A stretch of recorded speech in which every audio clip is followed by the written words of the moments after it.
Mayor Craig Greenberg outlined his LMPD proposed budget funding initiatives. There is a new microforest in downtown Louisville, and managing Medicaid changes was the topic at this month's Louisville Forum.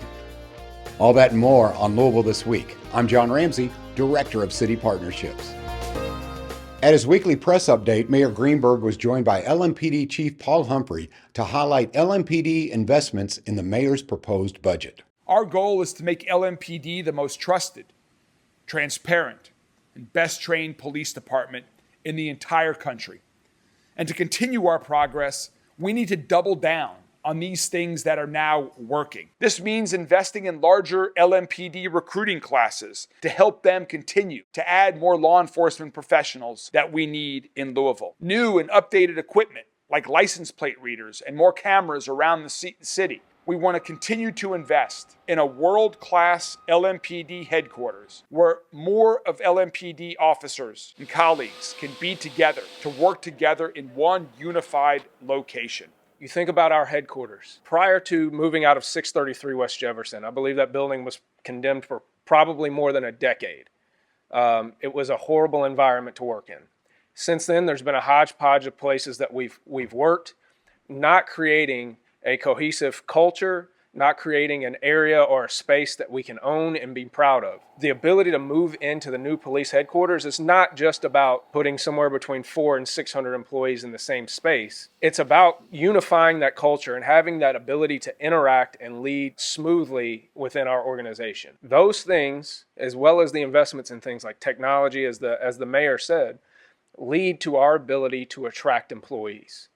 We know that the biggest attractor of an employee are the current employees. So to be able to show the officers and the professional staff of LMPD that this city and this department cares about them, cares about their success, is extremely important to getting that next recruit class in. Mayor Greenberg was also joined by Deputy Director of Emergency Services Kelly Jones to discuss new funding in the mayor's proposed budget that would add medical professionals to the 911 call center. EMS just in the last 24 months alone has taken about 300,000 phone calls. That's a whole lot of phone calls, putting a strain on our entire medical system. Our job is to always be finding remedies to improve the way we deliver our services.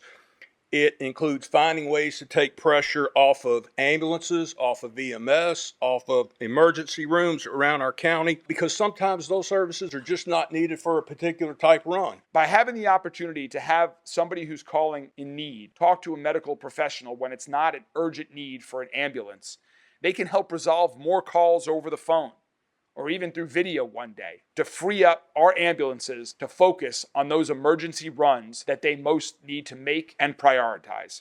We believe overall that it'll offer us better patient care, less strain on our healthcare system, and I think it'll be innovative, and Louisville will be a leader in one of these type programs, and we're glad that the mayor's given us the opportunity, and we hope that that's something that makes it in the budget. 3 local Pleasure Ridge Park High School students were recognized for rescuing a person from a car in the Ohio River.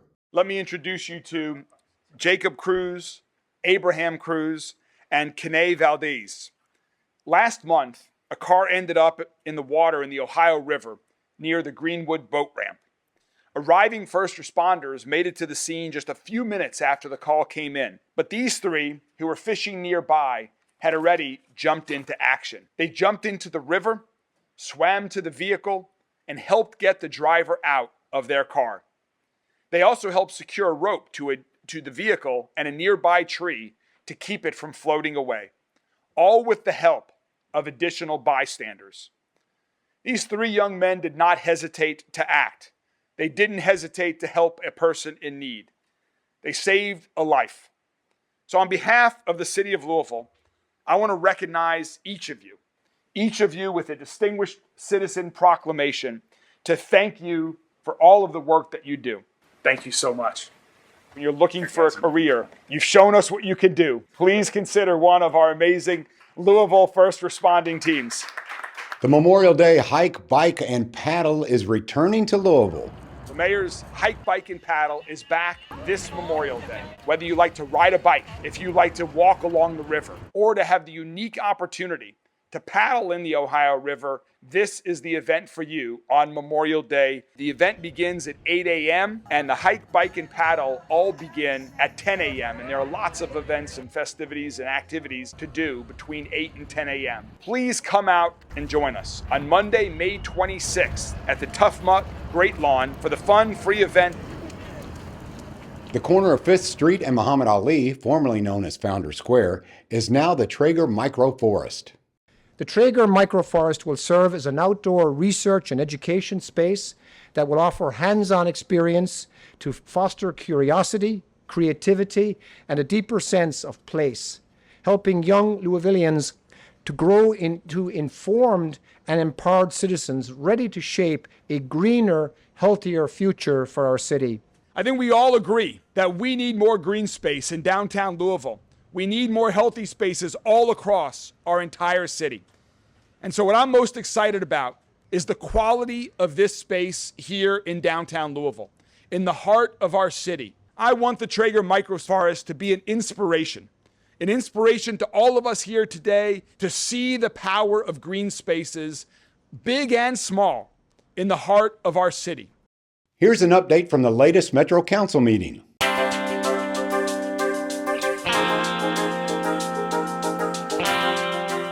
Hello, I'm Brent Ackerson, your Metro Council President, and the Metro Council Representative for District 26. We've just concluded our latest Metro Council meeting, and here are some key highlights.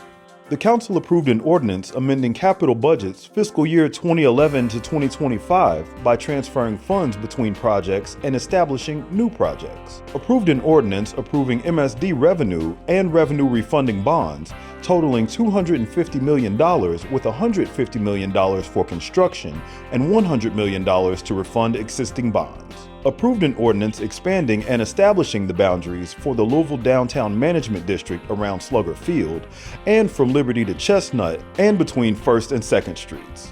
The Council approved a resolution approving and granting local incentives to Kroger Fulfillment Network. Approved a resolution accepting 4 scenic conservation easements from MSD along the South Fork of Beargrass Creek. Approved an ordinance approving a detailed district development plan at 6803 Beulah Church Road containing 18 acres. Approved a resolution requesting the Planning Commission to review the Land Development Code regulations to allow off-premises signs to be constructed and upgraded to changing image signs. The Council approved a resolution requesting the Planning Commission review the Land Development Code relating to notices to allow neighborhood meetings to have uniquely colored signs and potentially expand zoning notifications to 3rd and 4th tier properties. Approved a resolution for a non-competitively negotiated contract with the University Medical Center and LMPD for the Sexual Assault Forensic Examiner Program. Accepted funding from LUMED for an underpass lighting project.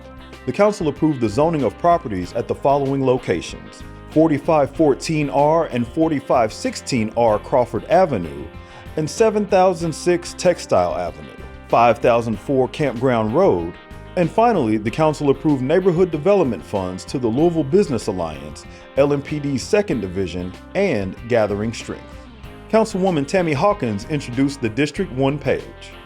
Thank you for staying engaged and interested in your local Metro government. Remember, you can watch all our meetings live on Louisville Metro TV, Spectrum Channel 184, or tune in online at louisvillekY.primegov.com/public/portal. Your voice matters to us. If you have any questions, concerns, or ideas, please reach out to your Metro Council representative online at louisvillekY.gov/Metro Council. LMPD held their bi-weekly press update. Kind of one of the big things that happened last night that you all were very, very helpful with as far as the media and the public is a 10-year-old missing girl where we issued an Operation Return Home. And so with the cooperation of the public, our real-time crime center was able to track some of her movements throughout the early evening hours, and officers were able to locate her using some of the video and photos that they had of her. They located her around 17th and Broadway. We had the air unit out, we had the drones out,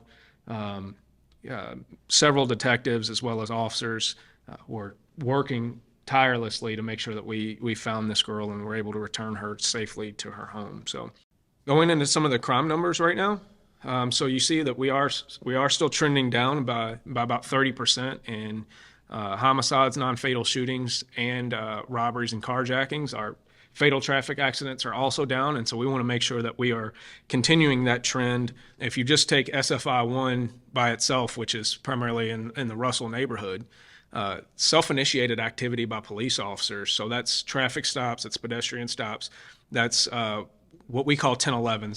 Those are citizen and business contacts, so just officers stopping by businesses and making contacts. That went up 375% year over year. That's absolutely amazing. And then when you look at the things that are non-police and non-enforcement related, just an example of, we identified in those SFI areas 3,800 streetlights that were out. Public Works and LG&E worked to restore 90% of those non-working streetlights. If you think about how quickly that got done in the first quarter, that coordination between all of these units is what this is about, is making sure that we take care of those neighborhoods in a bigger way.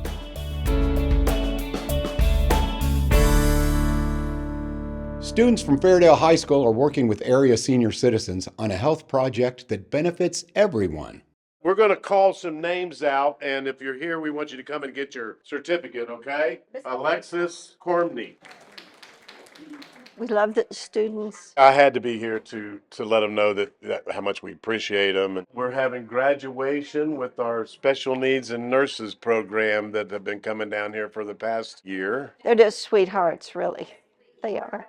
Being able to engage with people of diverse populations is something that all of our high school students need to learn how to do. They're super cute. I love them. It came about a year and a half ago that we talked to the Fairdale High School's teachers, and they have students that are going to be nurses. It's good to have a check and stuff. Make sure that they're healthy. My blood pressure has been good. So I try to eat healthy and encourage them to keep pursuing their medical career. Are you still taking that? I love to help people, so I didn't know that nursing would be something that I would go into. So they come over and they weigh us and they take our blood pressure. They keep a chart on us, see how we're doing, and encourage us to be healthy. We have like portfolios for each person, get their heart rates and temperatures and things like that to make sure they are staying like healthy, or if they're not, then we'll see if we can get them in touch with somebody who will help them. And we encourage them to, just keep on being the best they can and studying hard. The first time, I think everybody was a little shy. Nobody really knew each other. So the first time we came, it was just us getting to know each other, like names and stuff. I've been here every time we've been here. I feel like we have started to build like relationships with the seniors. So like now they look forward to us coming twice a month. We tell them our things, how we grew up, and then they tell us about them, their hopes and dreams for the future. They had to find their way in this world. So we're trying to help them stay grounded and just keep on being good people. This is bringing the seniors, it's giving them a purpose, it's giving the kids a chance to socialize. It's giving the nursing students the chance to come in and do vitals on our seniors, and they're running records on them. So it's just been a fantastic collaboration, and I think it's one of the best things that we've been able to do. We get more enjoyment out of this than anything. We want to keep it going. We want to keep the cycle going. Our hospital, they came and talked to us. We went to like a career fair, and they were there, and they talked to us about job opportunities that we could possibly have, like as a nursing student in the Fairdale nursing pathway. And I've been at Norton since July, and I really enjoy my job, and I'm glad that I had the chance through the school to be able to have that type of experience as a senior. They're the future of Fairdale. So we hope there's a place in their heart for Fairdale, and there is a place in our heart for them. Good saying. Managing Medicaid. Will proposed changes heal or hurt? Was the subject of this month's Louisville Forum. Managing Medicaid. Will proposed changes heal or hurt? Today we have with us two panelists who will discuss House Bill 695, the policies in support of and in opposition to those changes, as well as the impact of these changes may have on Louisvillians enrolled or seeking to enroll in the state's Medicaid program. With us today, our first panelist is Emily Beauregard, the Executive Director of Kentucky Voices for Health. Emily became the Executive Director of KVH in 2015. Under her leadership, KVH has led successful campaigns to get more Kentuckians enrolled in health coverage, protect Medicaid from work reporting requirements and other harmful barriers to care, and build a stronger safety net that meets the basic needs of all Kentuckians. Our second panelist is Jim Waters, the president of the Bluegrass Institute for Public Policy Solutions, a free market think tank committed to offering policies based upon the principles of individual liberty and transparent government to expand economic and educational opportunities for all Kentuckians. Jim's writings have been featured in state and national publications, including the Wall Street Journal and USA Today. Today's program will be moderated by a member of the Kentucky Journalism Hall of Fame, Miss Debbie Yetter. Debbie is an independent journalist that contributes to the Kentucky Lantern, an online independent news outlet based in Frankfort, after having previously worked for 38 years for the Courier Journal, where she focused on child welfare and health and human services. You can watch the full Louisville Forum program each Wednesday at 7 a.m. and p.m. right here on Metro TV.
The Louisville Downtown Partnership launched a new public piano program.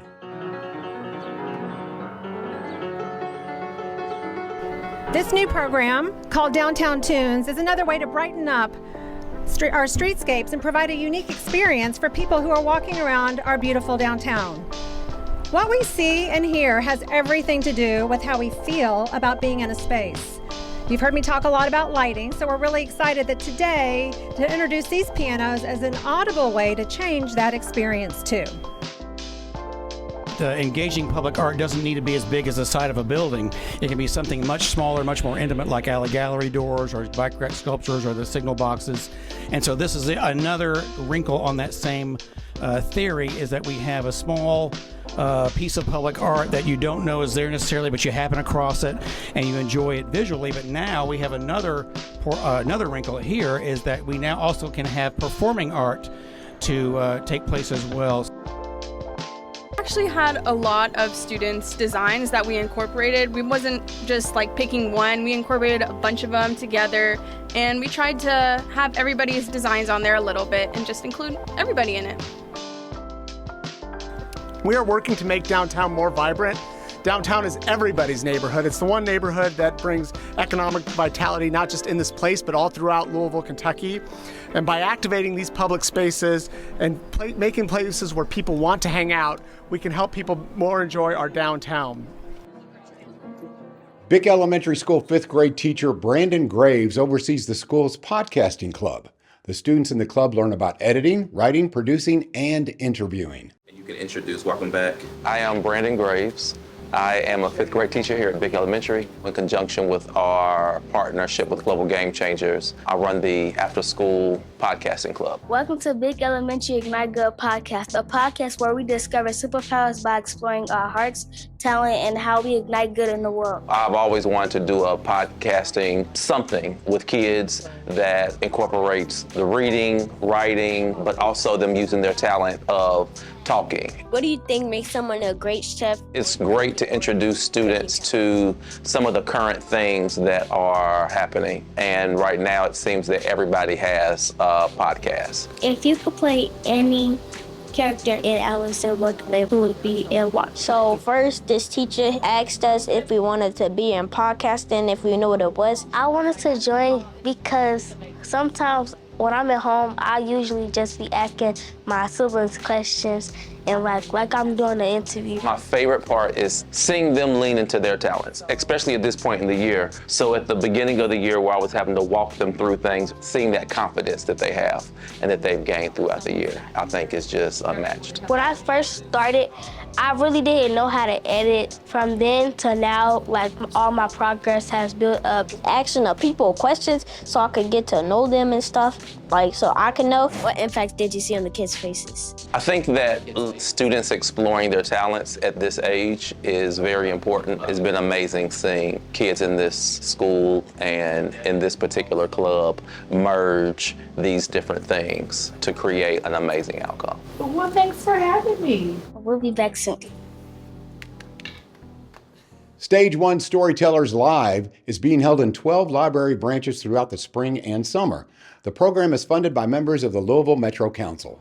We don't typically take children to the theater. We bring the theater to the children. We are here at the Louisville Free Public Library at the main branch, and Stage 1 Family Theater has brought our program Storytellers Live. Is all about bridging that connection between engagement in the arts and the love of books. Isn't that a wonderful experience to see what it feels like to be somebody else?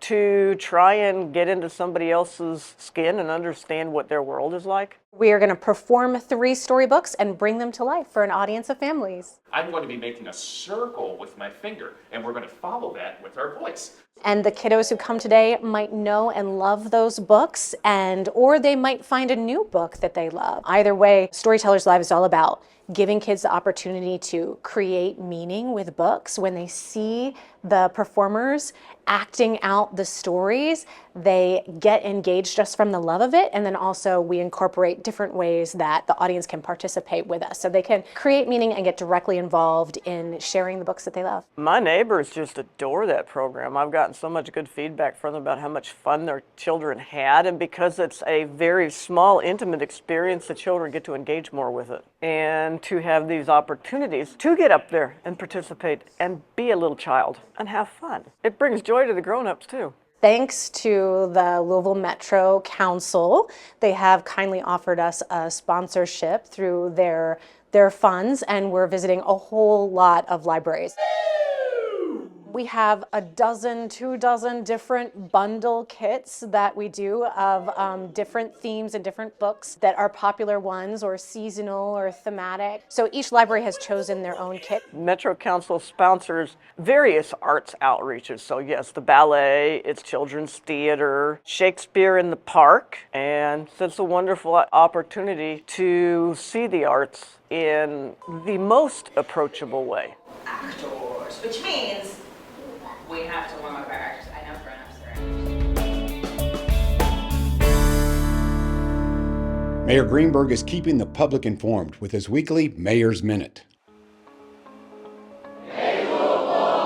Meet the 2026 class of y'all, the youth ambassadors leading Louisville.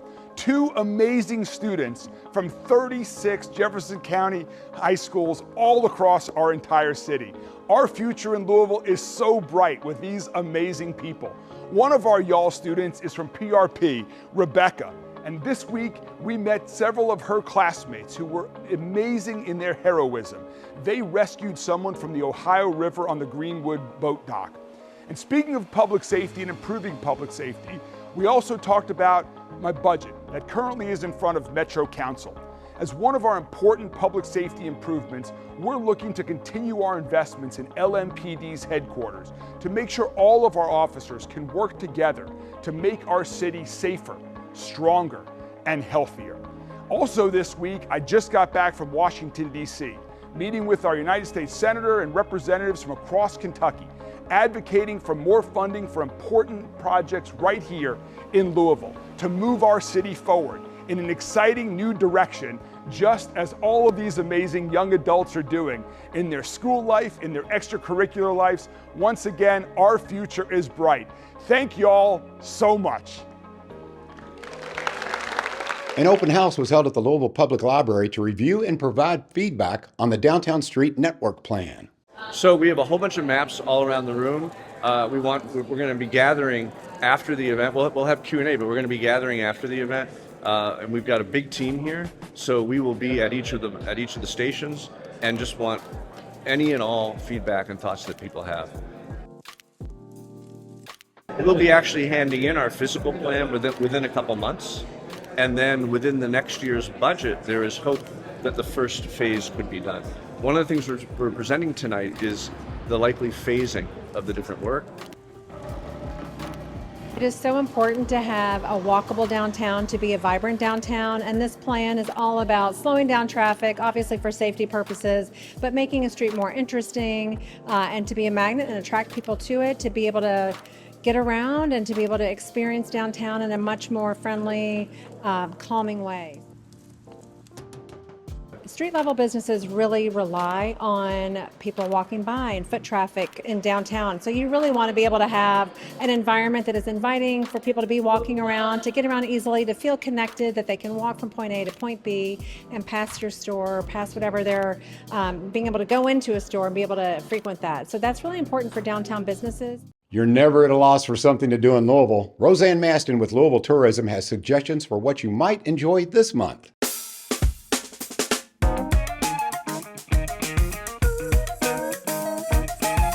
Hi, I'm Roseanne Maston with Louisville Tourism. Here are a few things happening around Louisville this week. Shucked, the Tony Award-winning musical comedy, starts May 13th and runs through May 18th at the Kentucky Center. This cornbread American musical is sure to keep you entertained. The Old Louisville Spring Fest returns May 17th near the corner of Brook and Oak Street. This free annual festival and neighborhood market features nearly 100 local handmade artists and vendors selling unique local art, jewelry, handmade items, and artisanal food. Food trucks and live music will be on hand, along with a DJ in the Springfest Beer Garden. The Norton Commons Art Festival takes place May 17th and 18th in the quaint, walkable neighborhood. This free two-day event offers over 75 artists and vendors, including painters, soap makers, photographers, woodworkers, and mixed media artists. Local food trucks will be on site with live music and a kids zone. Citizen Soldier, the alternative rock band known for its powerful and emotive music, will perform at the Mercury Ballroom on May 20th. This concert promises to be unforgettable, featuring the band's signature sound and heartfelt lyrics. You can find out more details about these events and others at gotolouisville.com. Just click on the calendar of events. In honor of National Hamburger Month, we went out on the street to ask people where they find the best hamburger.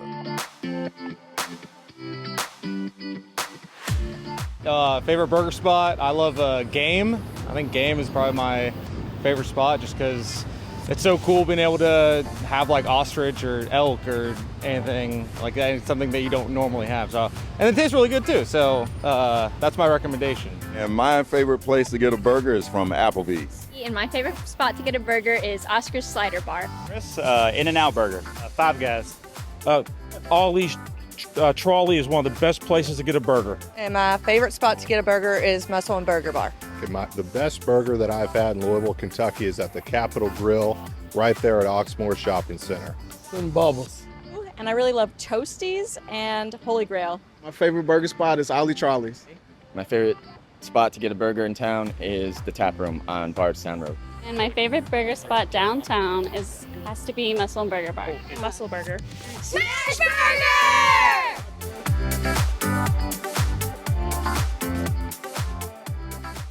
Louisville Metro Animal Services has several dogs, cats, kittens, and puppies that are all looking for a good home.